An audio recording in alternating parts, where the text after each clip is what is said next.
HSE teachers have made contact with more than 97% of our students through e-learning in grades 5 through 12. Student participation in the elementary is much more difficult to measure, but knowing the bond between teacher and student at that level, it could even be higher. I open this update today with a resounding thank you for your partnership with us in addressing the learning needs of so many students in so many different and creative ways. We thank you. For supporting your children as learners, pivoting from traditional classroom mode to cyber mode, we thank you.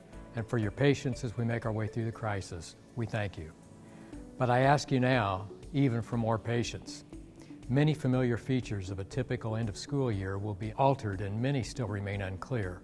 Perhaps the biggest question is whether we'll resume after May 1st. Wish I could provide you with an answer. I can't, and so much of our planning hinges on that unknown. For those of you with high school children and junior high age children, we will not have final exams this year, and semester grades at all levels will be calculated using achievement data from both third and fourth grading periods. At the high schools, commencement exercises are in question. Students who have spent 13 years to earn the privilege of a graduation ceremony are now wondering, as are many of you, if that ceremony will even take place. If we're not able to conduct those exercises according to plan, I can't predict when or where they will take place, but I believe I speak for the school board when I say we will have a ceremony recognizing the milestone of graduation in a fitting manner. Operation Right Time Advisory Committee, the committee charged with the study of school start times, will proceed on a revised timeline with participants to be named next week.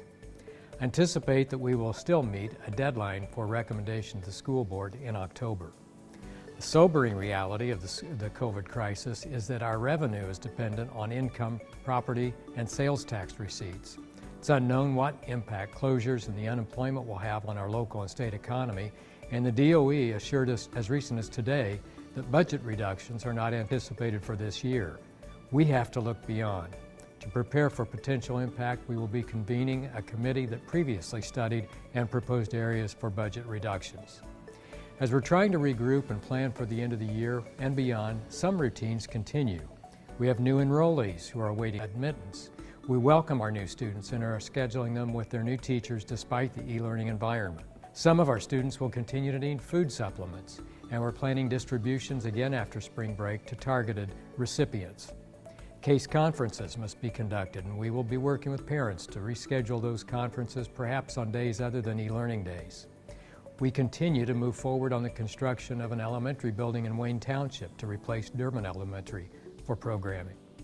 A staff of over 2,000 individuals will require medical attention, and I ask that you keep in your thoughts and prayers those on our staff who are themselves coping with the effects of coronavirus.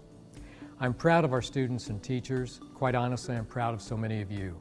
Go on Twitter and Facebook and you'll see example after example of innovative practices and inspiring achievement happening at the intersection of home and school. As I began this update, I now end it by saying thank you.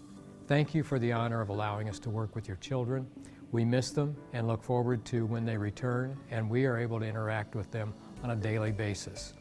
I remind you to monitor our website for announcements, and most importantly, I remind you to take care of yourselves and stay healthy. Thank you.